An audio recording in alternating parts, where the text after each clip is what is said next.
This Marketplace podcast is supported by Equinix, the world's digital infrastructure company. Looking for the choice and control of hardware with the low overhead and developer experience of the cloud? Deploy Equinix Metal in minutes across 18 global locations, from Silicon Valley to Sydney. Just add Metal at metal.equinix.com. This Marketplace podcast is brought to you by Battelle. Healthcare needs help. Patient visits, costs, and paperwork are spiraling.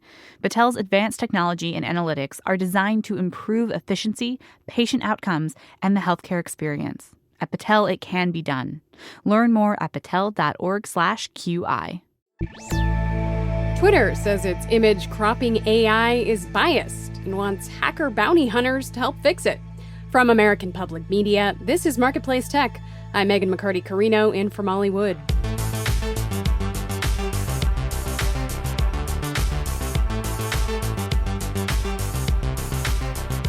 Back in May, Twitter partially disabled an algorithm that cropped photos posted by users in ways that revealed certain biases.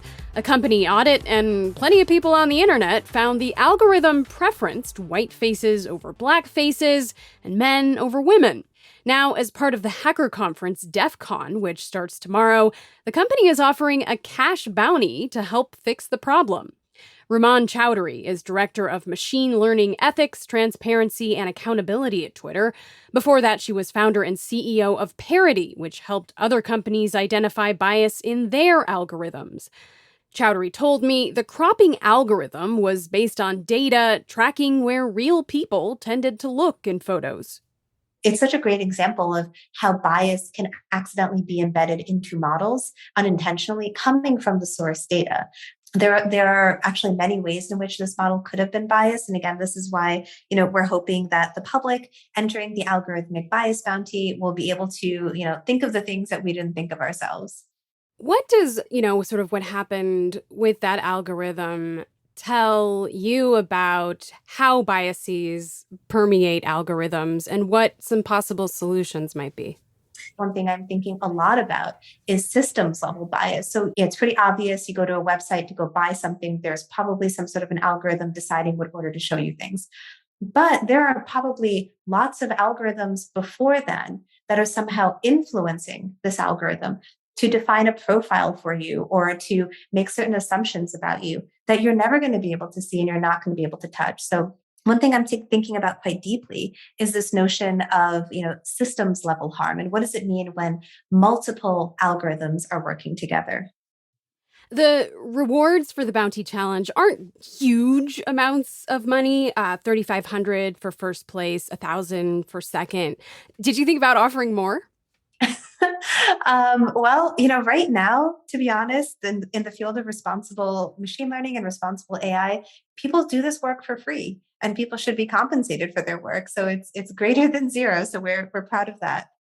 As part of this process, Twitter is making public, some details about the algorithms. The tech industry isn't always known for being transparent about that stuff. What made you choose to share this publicly? Twitter has a commitment to transparency. We have a goal of sharing all of the work we're doing and building in the open. It is, of course, a labor of love to, put some of this work out there and to be responsive and listen to what people want. But ultimately, we strongly believe that it leads to a better output. You mentioned that Twitter had audited the algorithm. This is sort of a new industry of auditing algorithms. You ran a company that did this called Parity. There's another one run by Kathy O'Neill called Orca. How much growth do you see in this space? There is an immense market for this kind of work. In part because the public is more aware of algorithmic bias. People are increasingly concerned about how algorithms are being used in their daily lives, but also because we increasingly see regulation. The European Union has already passed guidelines for artificial intelligence. We see the FTC, as well as other US entities, making moves. So it is something that companies are concerned with, but it's also something the public is concerned with and governments as well. To that point, to what extent do you think it's useful for audits to be coming from third parties like this? Does it in some way sort of let companies off the hook for not fixing things maybe upstream from there? It takes a village and it requires an entire community of people to do this work well. There's a really great paper by a UK-based organization called the Ada Lovelace Institute that looks at different ways of doing algorithmic audits. Now, one of the things I really loved about that paper was it highlighted different roles that different actors play, what resources they have at their disposal, and the kind of work they're able to do. So as somebody who sits outside, maybe as a regulator, you have certain legal oversight and you are allowed within that legal remit to do particular kinds of work. If you sit in a civil society organization, again, you have a particular perspective, you have particular information that maybe other people don't have. For someone like myself who sits at a company, we often get access to data and models that somebody sitting on the outside wouldn't necessarily get access to. So it's not that, I can solve the problem or a regulator can solve the problem or a group like Ada Lovelace or another group could solve or a startup could solve the problem. We all need to be engaged in this kind of work. We need multiple perspectives. We need different skill sets. And the only way for that to happen is for people to be at all angles attacking this problem. Now that you are at Twitter, how are you sort of changing the company's workflow or informing the company's workflow to address some of these issues further upstream? So responsible machine learning is a company-wide initiative. We're also instituting good model governance. So I'm working on risk assessments, looking at the models we have today. This field is so young, and this field of responsible AI and responsible machine learning, especially in practice, is very, very new. And, we're all really aiming to build this technology in the right way.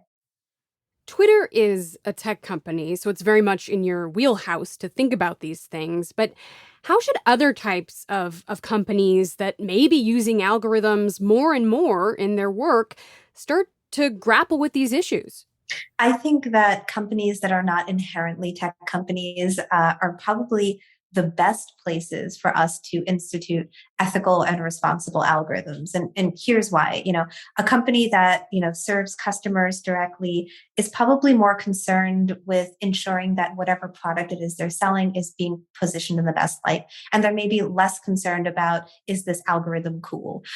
Which sometimes is what happens at overly tech-oriented places.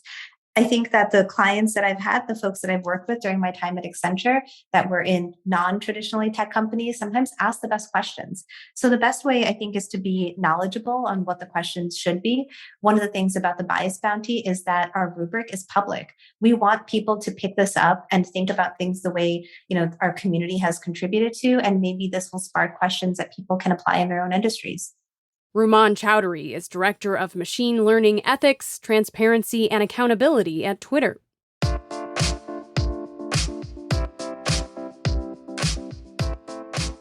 And now for some related links. Rumon Chowdhury mentioned a paper from the Ada Lovelace Institute, named incidentally after a fascinating historic figure. She was a 19th century mathematician, also the daughter of the poet Lord Byron, whose ideas are seen as foundational to computer programming. Anyway, the paper brings up the role of outside regulators in evaluating bias in algorithms. And a couple months back, the FTC came out with guidance emphasizing that companies need to address bias in their AI or risk regulatory action. And on the topic of bias in tech, history professor Mar Hicks of the Illinois Institute of Technology writes in MIT Technology Review about how the industry continues to erase the voices of women in tech, especially women of color, including Rumon Chowdhury. A recent New York Times piece about algorithmic audits mentioned only that the company Parity had been built around a tool Chowdhury created, but not that she was the founding CEO. I'm Megan McCarty-Carino, and that's Marketplace Tech. This is APM. Hey, it's Jed Kim, host of Million Bazillion, the podcast from Marketplace that answers the questions your kids have about money. We've got a brand new season out now. That's more answers to the awesome, weird, and not so easy questions your kids have about money and how it works. Million Bazillion. We help dollars make more sense. Check it out.